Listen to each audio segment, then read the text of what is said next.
রক্তমাখা পোশাক আমি আর পরবো না। আমাদের জীবনের নিরাপত্তা নাই, আমরা কিভাবে পাবলিককে নিরাপত্তা দেবো? আমরা বলছি আমাদের জীবনের নিরাপত্তা নাই, আমরা কিভাবে পাবলিককে নিরাপত্তা দেবো? আমাদের জীবনের নিরাপত্তা এখনো দেখতেছেন যে রাস্তাঘাটে একা একা পাইলে পুলিশকে কুপিয়ে হত্যা করতেছে, থানা বাড়ি সব কিছু হত্যা করতেছে। অর্থাৎ আমাদের জীবনে যে নিরাপত্তা না থাকে তাহলে আমরা কীভাবে নিরাপত্তা দেবো জনগণকে? আমাদের এটাই দাবি দেওয়া, আমরা এর জন্য কর্মবিরতি করতেছি। যদি সন্তান হয়ে থাকে, আমাদের দাবি দেওয়া যদি পূরণ হয়ে থাকে তাহলে আমরা কর্মতে চলে যাব, আর যদি না হয়ে যায় তাহলে আমরা যাব না। যতদিন আমাদের দাবি দেওয়া পূরণ হয় নাই এবং আমরা যতদিন নিরাপত্তা পাই নাই আমরা তাদেরকে আমরা নিরাপত্তা যাব না।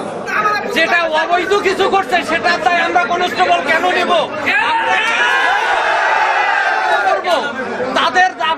তারা দোষ করছে, তাদের বিচারের আওতায় এনে তাদেরকে শাস্তি দেব।